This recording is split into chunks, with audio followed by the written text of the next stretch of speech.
Thanks. Well, it was a road rage shooting unlike any we've ever seen before. Shots fired into a family's truck on the 4th of July, setting off the fireworks they had just bought. A fire engulfed the truck with a father, mother, and 2 toddlers inside, just 1 and 2 years old.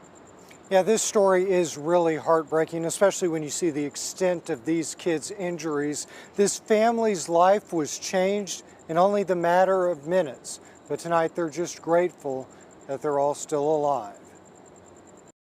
High five. High five.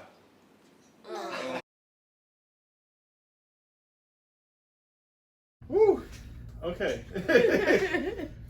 All right, so I'm gonna pull my mask down. Okay, I was gonna ask you, can I do that? Cause I can't breathe. If I get corona, it's their fault. Oh, it's his fault.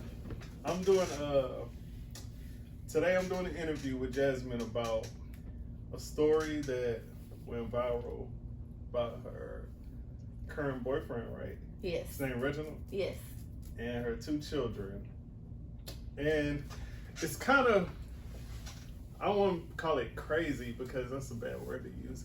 I'll say like, it's kind of amazing like what people can do when you're in that moment and you you have no time to think and I'll just say that before I get into it. But the first thing I'm gonna do, I'll let y'all introduce yourselves. And you can look at me, each other, or the camera. Don't matter. It's okay. Okay. But you know, they are friends. They've been friends for how long? Like 13 years, somewhere around there. Okay. So y'all click tight. And your name? Tasha. Tasha. I did their tattoos a long time ago. I didn't remember until I seen the tattoo. But I'm finna hook up today with something bigger and better. But we got Jazz and Tasha. So go ahead and I already played the clip. Mm-hmm. Go ahead and try to briefly explain what happened. You can sit back and relax. Okay. They're like eat therapy. And like I said, you can look at me, you can look at the camera, it don't matter. You can look at her. But just try to give me a short story on like what happened. Okay, so of course it's still a case pending, so without getting too detailed, we were basically, I'm gonna just start from the beginning, of the day. So I used to work for Harris County at the courthouse, and I was complaining that whole day because I had to go to work the next day because this was on a Thursday. I was like, dang, I don't want to go to work for one day. Their dad, he used to work out of town a lot, so he was actually in town for the holiday, so we decided to spend the day together. We have horses, so we went to the barn that morning. We had like you know how you have a day that's so good it's like too good. So the boys was playing with water balloons, and we just went out to eat. We went to go get some stuff for the house. We went to Target, bought diapers, and then we went home to check on the dogs and took the diapers out. I don't know why we did that, because we needed some diapers because my youngest was still in diapers. How old was he? He was 1. My 1-year-old was still in diapers and my 2-year-old wasn't. So, anyways, his sister called, which is Renika, that's his sister. And she was like, she just bought a house. She was having like a housewarming / celebration. So we were like, okay, cool. We're going to just go buy fireworks for all the kids because there's going to be a bunch of kids there. So, was it around July 4th or something? This on the 4th of July. Oh, This happened on the 4th. I think I missed that part. This happened on the 4th of July. Right. So, the little, I guess you call them sparklers, what they use to light the fireworks? The little wood yeah. yeah. So I was like, oh, they didn't give us none of those. So I was like, let's just go back to the same place so they can recognize our face. And so he literally just pulled in. I jumped out. I went to the front, got some, pulled out. I got back in the car. So the fireworks stand. Yeah. So a lot of people have the story wrong because the news said that he had gotten into an altercation at the fireworks stand, but that's totally not what happened. Yeah. So we're leaving out of the fireworks stand. We get in the middle intersection because we got to turn that way. So it's this way. We pass them up. We in the middle. So you know how cars stop to let you out? Mm-hmm. So cars stopped to let us out, and I don't know if he just looked up at the last minute, decided he didn't want to let us out, so he tried to speed up, but we were already coming out, so he's coming this way. So we put on the side of him, All right, so we turned out on the side of him, and he like kind of mumbled something out the window. So of course, you know, they exchanged words right there. Boom, the light turned green. Boom, you know, he went that way, we're going this way. So then I was like, oh fuck, like we don't have any diapers, cause we left him at home. So I was like, bust a U-turn, let's go to Walgreens, get some diapers, like a little small pack. So anyways, I go to Walgreens. When I come out of Walgreens, we're turning out, and I was like, ain't that same car? And the dude's like slowing down, like looking at us, and he said, yeah. So he pulled up on side of us, and he was like, okay, the dude was like, you want to fight or something like that. So of course, you know, like this man has to protect his family, so you're not gonna just keep following us like that.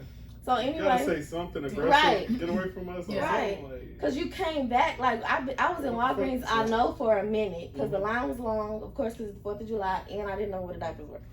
So, anyways, he followed us to the gas station. So they get out, they exchange words. While they're exchanging words, I don't really hear what's going on because, of course, you know, kids pay attention to everything. So now at this point, my 2-year-old has recognized that, you know, something's not right. Yeah. So I'm talking to him like, you know, like, it's cool, everything's gonna be okay. I give him my phone to watch Paw Patrol. Though my 1-year-old was asleep. He's in a rear-facing car seat. He's asleep. So anyways, he gets back in the truck, and I'm like, what's wrong? Because I see this look on his face. He's like, this dude got a gun.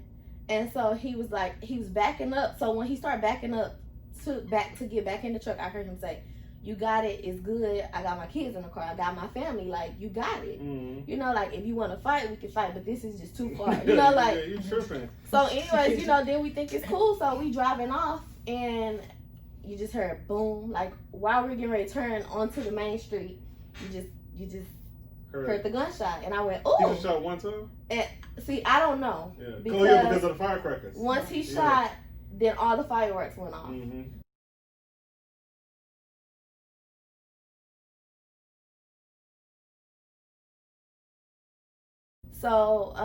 So he shot. He shot an AK, I think, like a rifle. It was a rifle. A rifle. Yes. So he out of line for that. So in my head, okay, so especially if you said kids in the car. Yeah, he said it multiple times. Like, I got my kids in the car. I got, like, chill out. You know, like, it's, you got it. That's basically what he must have been a young dude. Yeah, 18. So you know, so then all you hear is boom, boom, boom, boom, boom. Then you see smoke, then you see lights, and I'm like, oh my God. You know, like, and so I tried to turn around. I couldn't unbuckle him. And then so we jumped out. He was like, he told me to move. He got the boys out the car. As he got my oldest out the car, some dudes pull up, some young guys. One of the guys' name is Jason, and his 2 other boys. They was trying to help y'all. And yes, I really feel bad because I don't really remember their names, but I know Jason for sure. Jason was the driver. So he came to me. He was like, "Is anybody else in there? What do you need from me?" I handed him my oldest son, and I went back so that he can get the baby, so I can get the baby, kind of like a assembly line. But at this point, it's smoking. Yeah, so I assume maybe some oxygen or something. When we open the door, it made the flames start. Yeah. So the kids were really in the flames. So when I opened that back door, it was just fire. That's all I saw was fire. Yeah. So of course, you know, we're trying to hurry up and get him out. However, my 1-year-old, his was a little bit hard. I don't know why. He was the closest to the fire though. So I just remember like their dad's just pulling. I'm like, it's not my baby. So I'm praying at the time. Yeah. I'm praying, I'm looking, and then it got really silent. I don't know, this is kind of weird to explain, but I kind of felt like a peace. Yeah. Like I knew everything was gonna be okay. And then all I heard was, I got him. And then it's like everything came back. Yeah. And so as soon as we walked away, the truck exploded, boom. And then the guy was like, exploded. So we were leaving, and the guy was like, Jason was like, what do y'all need? And he was like, man, just take us to the emergency room. Yeah. So we out, of course it was so when you said, when he reached into, because this is what you told me. You said he reached into the car for the baby. Mm-hmm.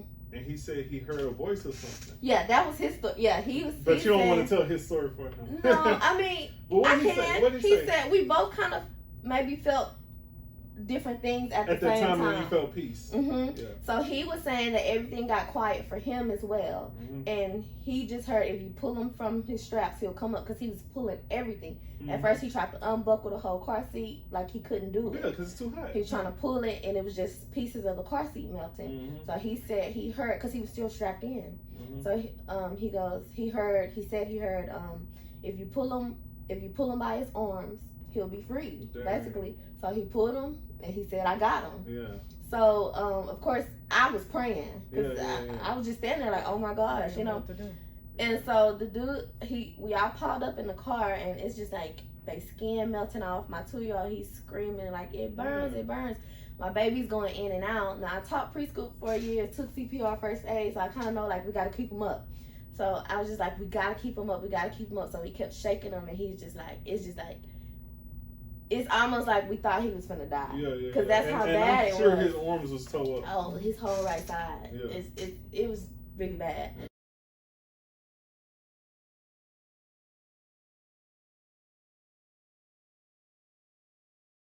See, this is interesting right here, because a lot of people, Mm-hmm. and I said this before, a lot of people are becoming like not religious, Mm-hmm. but it's something out there. like for real. Absolutely. Because for you to say that you caught that like that piece, and he Mm-hmm. heard something, and even everybody's experienced like It's something different, paranormal, like to that Absolutely. divine intervention. I think Mhm. not, I don't want to say everybody has, but most people have in their adult life. Mhm. Maybe you might hit it when you get older, but something's happened to you and you're like, man, that was nothing but God, or that Mhm. was nothing but whatever. But Mhm. it's hard to not believe in nothing. Well, see, I have a friend who's not religious at all.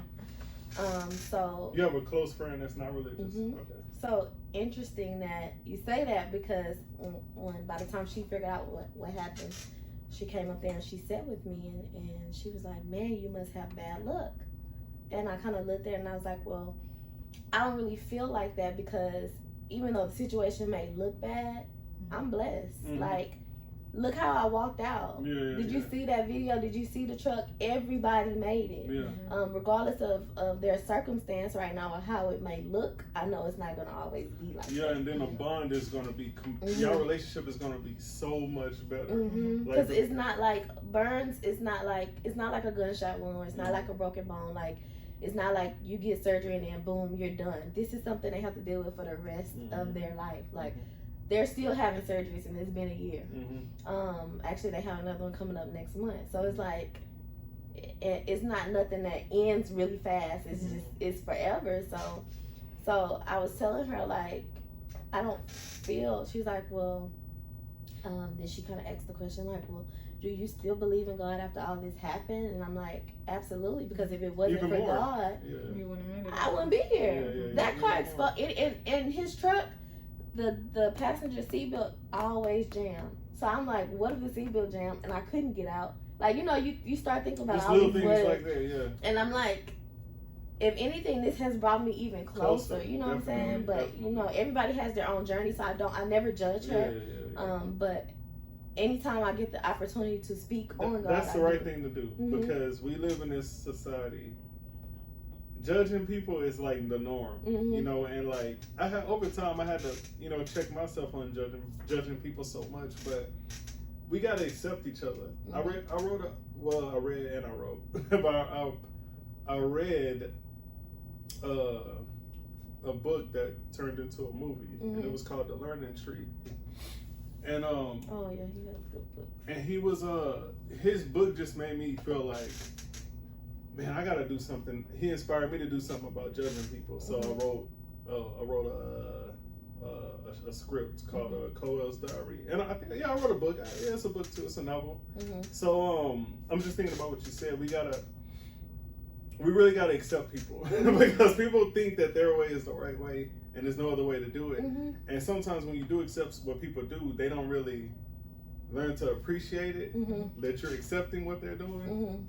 So you gotta be able to accept that too. Yeah, it's you hard, do. but you gotta accept That's true. You everything, got, the good with the everybody, bad. everybody has different paths. Yeah. So you can't judge somebody based off the path that they decided to take because it's not your path. You know what I'm saying? Yeah. So everybody go through things in life. So I'm not put on this earth to judge. That's not my job. Yeah. So, but anyways, we had that conversation and it's a lot of people actually that's reached out and been like, these are kind of situations that make you question God, because I'm a firm believer in God. Mm-hmm. But I never felt like that. Like, I've never felt like, why?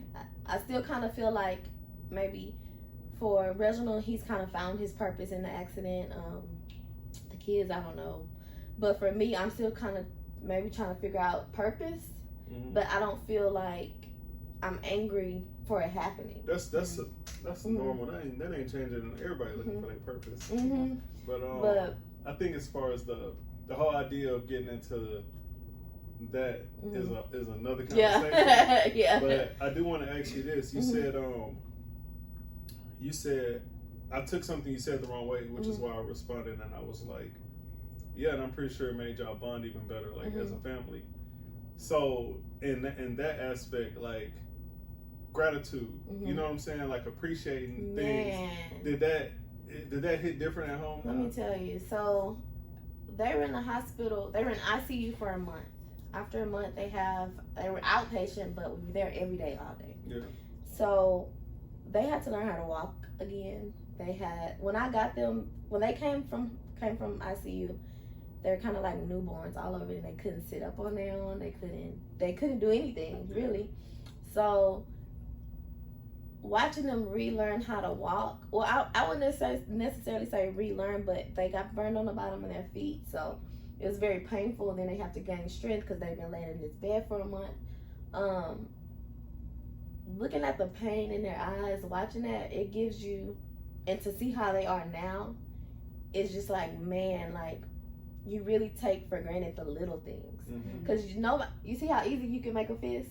They can't do that anymore. But before that, you would never think you like. never think that. Yeah. Until trust watching, me, I've been shot before, so I understand.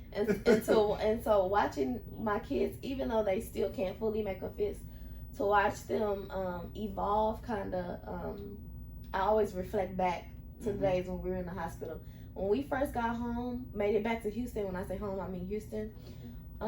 We took them to the Bourne, and I just sat there and I was looking at them, and I was so happy because I'm like, I'm so grateful that they can still feed the horses and still do what they like doing. Do it because they love doing it. They're gonna be so mentally tough though.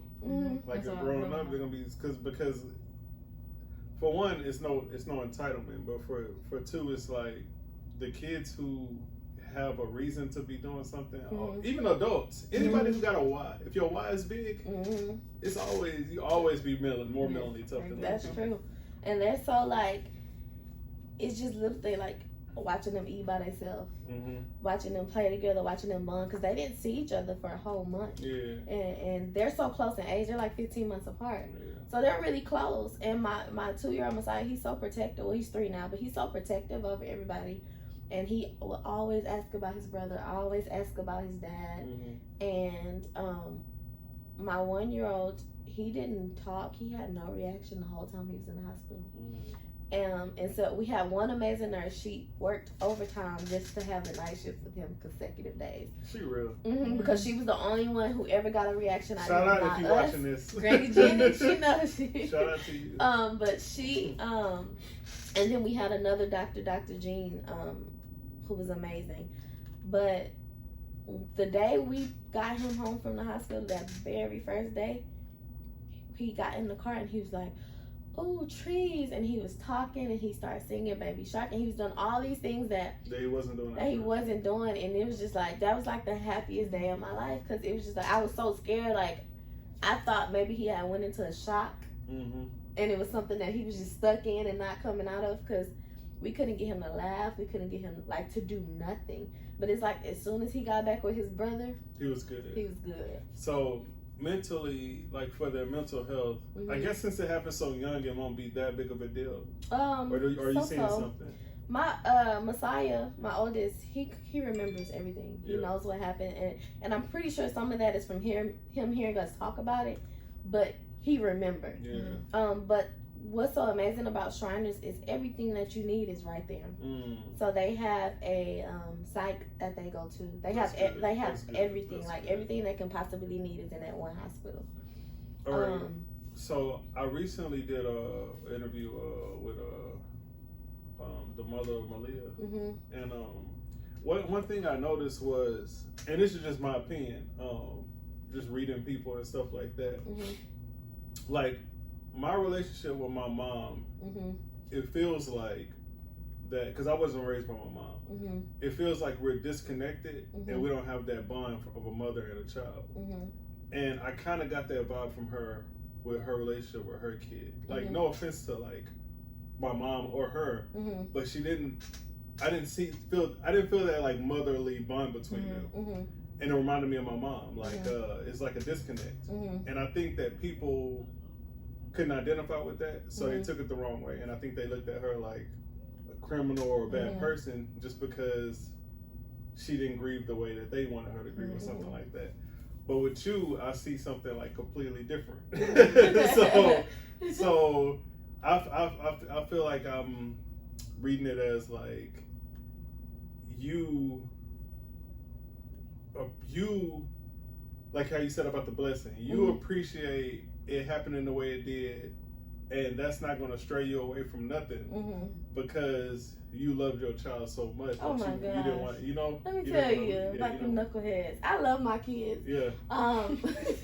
They get on my nerves because my kids are they're all boy. I wish you could meet them because like they're nonstop. Yeah. And I think. Now I love kids. That strength in them, it helps me out a lot because they're so resilient. They busy and I feel like they're a firecracker. Yeah, like they really are. They and so I was just happy to see that. Yeah. I was just happy that the accident didn't impact that because I have both my kids natural, no medicine, no nothing. I nursed them, so we have a different type of connection. And then they're boys, and they always say like a boy's bond with his mom. Yeah, for sure. It's kind of different. So yeah, those are my babies. But all right, so that was an amazing story. Thank you. And I think people are gonna like it and appreciate it. So yeah. It's time for your tattoo. All right. Are you ready? No, but I do want to say this though. If y'all don't take anything else back, just take away like never give up because it's always an end at that tunnel. It's always a light. Family for me, family, friends, and really just my belief in my kids helped me get through my situation. So it's just never anything that you're going through is nothing never too tough, too strong. Like you're gonna make it. There is a way out, even on some days when it don't feel like it. Yeah. That's good. That's wise words right there. Appreciate that. All right, you can cut that out. Nah,